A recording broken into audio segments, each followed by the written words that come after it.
Welcome back, everyone, and welcome to our next step in learning InDesign. We're going to begin with step 2 in our assignment that you'll find corresponding information in the PDF file that's downloadable from Blackboard. Step 2 deals with basic columnar arrangement of type. Assuming that you've already created your copy and that you have access to it in some electronic form, and you're able to copy and paste that text from one document to another, you should be good to go. Let's begin by opening up your file, obviously, and you're going to be starting with page 1. And choose the letter T, which is the type tool, and we're going to pick a spot in our page and click and drag. As we release, you're going to notice a flashing cursor appears, and I'm going to paste into that box, edit, and paste, or in my case, I use the command V, the keyboard command, to paste that text into place.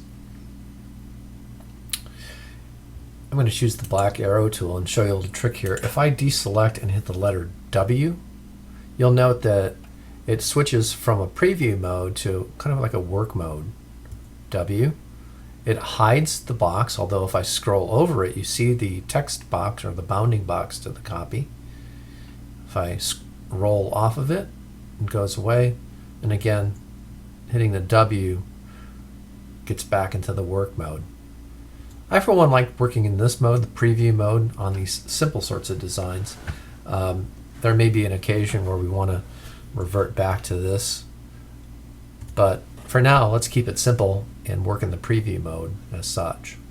Again, that was W on your keyboard to toggle from the work mode to the preview mode. All right, in my instructions, I ask you to work with approximately 200 words. Well, how do I know how to do that? How do I know to count all those words? And that would seem rather laborious to go in there and count one word at a time. So there's another way that InDesign offers, and that's through the info box, which I have right here.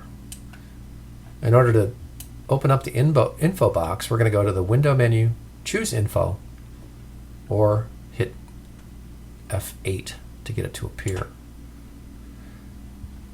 Clicking on the box and choosing letter T or the type tool, you'll note that if I click and scroll over some type and look over at the info box, it's telling me that I've got 58 words selected, 5 lines, 2 paragraphs, 298 characters.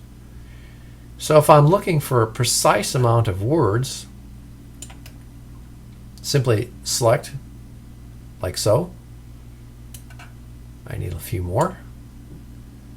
We're right at about, well, 219 words right now. So since I don't want to really take away any portion of this last paragraph, after all, I can get it down to 200, but I lose this last sentence.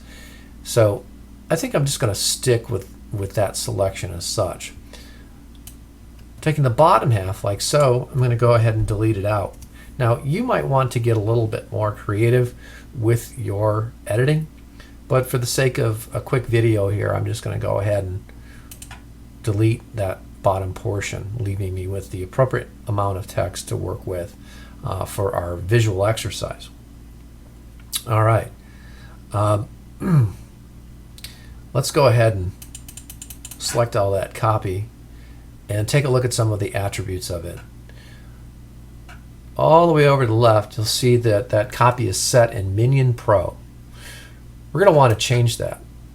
Throughout this entire assignment, assignment 1, I'd say for 90% of the exercises that we're going to do, we're going to work with Helvetica. So there's, on your computer, I'm not exactly sure how many different versions of Helvetica that you'll find, but the default for these computers would pretty much match what I've got here. So you can work with Helvetica Neue, which has quite a few more choices than the other faces. So I think we're going to stick there, Helvetica Neue. And let's go to a regular set. Okay, you'll note that the size of the type appears to be a little bit larger than what it was set in Minion. Well, that's the case for most sans serifs compared to serif faces. Helvetica is a sans serif face, meaning without serifs. Now, what's at stake for this first exercise is just getting familiar with some of the basic tools of InDesign, particularly regarding type. So we've created a text box. We see that that text box is sort of malleable. We know how we can move it around, we can reshape it, and so forth. You'll note too that if I close the box up so I'm actually hiding some of the type, this little red tab appears. What's significant about that is if I click on it and click again, another text box entirely is created, and it fills to that text box. I only want to work with one text box in this first set of assignments, this first set of exercises, I should say. So make sure that you're not seeing a red block and you're opening up the type as such. All right, real good. From a visual standpoint, what are we looking for? I like to think of the type as having a kind of a positive presence or a figure-ground relationship with the page. Positive type on a negative background. What makes for a good-looking design? What makes for a good-looking page?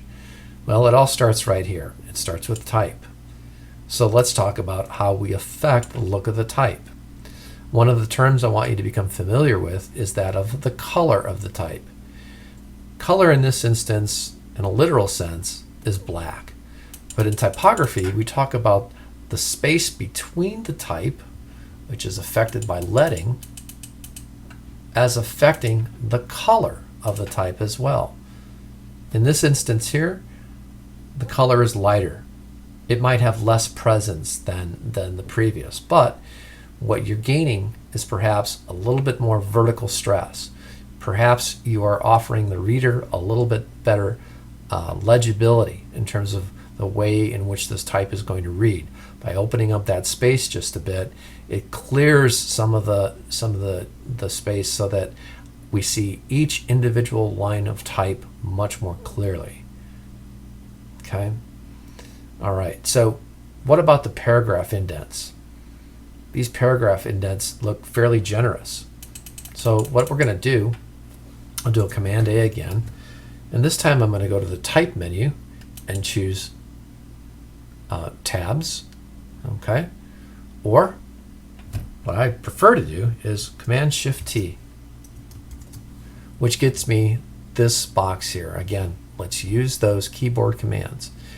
When I place my cursor in the ruler portion here, you'll see that I can adjust the setting for the paragraph tabs. Now I have a particular preference to like about 1/4 of an inch of space, but you might see some designs that play around with that. Here's an inch. The default is always going to be a 1/2 inch. Don't be settled in and don't just sort of, accept the default setting on a paragraph tab, because here in this case, that little bit of space is just about all you need to indicate the difference in the paragraph. But as that text box might become a little wider, you might need a little more. Here's a setting that offers a great deal more vertical stress to the design. In terms of the reading of the type, we can scan these lines very easily because it's a thinner and a more narrow block of copy.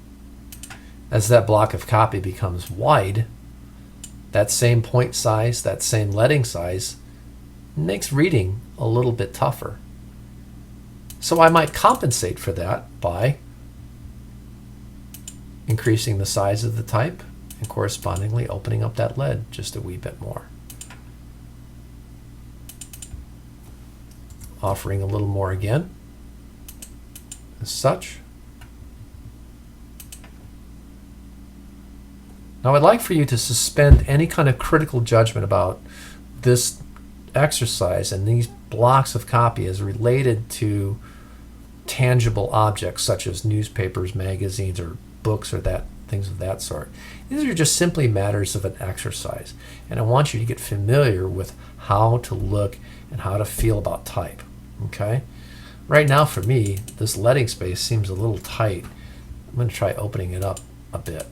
Helvetica is a typeface, in my opinion. It needs more lead.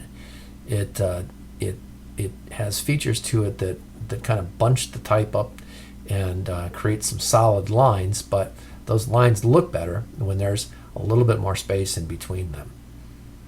So what you're going to be doing in this particular exercise, let's go ahead and keep this one for now.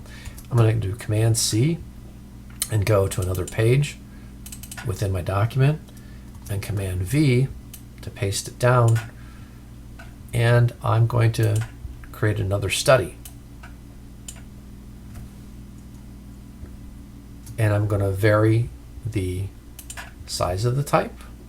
I'm going to reposition the box itself, and I'm going to start thinking about the negative and positive shapes that the type is making on the page, or I should say the positive forms that it has on the negative aspect of the page. In other words, that figure-ground relationship. Okay, I'm happy with that. Let's do another. Command C, page 2, Command V. What kinds of extremes can you explore? What happens if I were to really make the type big? How does that affect the legibility and the readability of the type? Now, I like to think of legibility and readability in these terms. Legibility is, simply put, can I read something? Are my eyes suited for the way in which that type is expressed? Is it too small? Are my eyes going to be challenged by the size of the type? In this case, let's hope not. But if I were to take it down to, let's say 6 points. Here I use the Command Shift key and the less than sign on your keyboard. That is the sign associated with the comma. Let's take up the lead.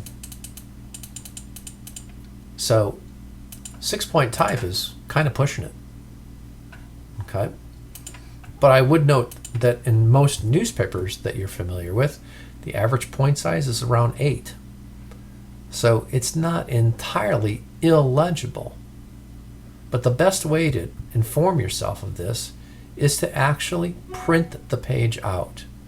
Make sure that before you make any judgments, any final judgments about what you're going to submit, you print the page out. Please refer to my PDF document on printing instructions to the HP printer. You're going to do a total of 4 of these. I'll call it quits with 3 now. You'll do the last one. Okay?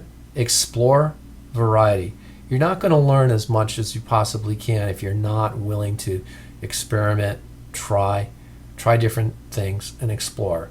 Sure, you can get this assignment done in about 10 minutes if you wanted to, probably about the length of this video. However, you're really not going to learn a great deal unless you're really exploring and really pushing that type around and investigating various sizes, various lettings, various positions on the page. As you do this exercise, I'll be looking for you to kind of explore those sorts of options. I would gather that an hour's worth of work would probably do it for you on this, and then we'd be ready for the next step in the process. Thanks.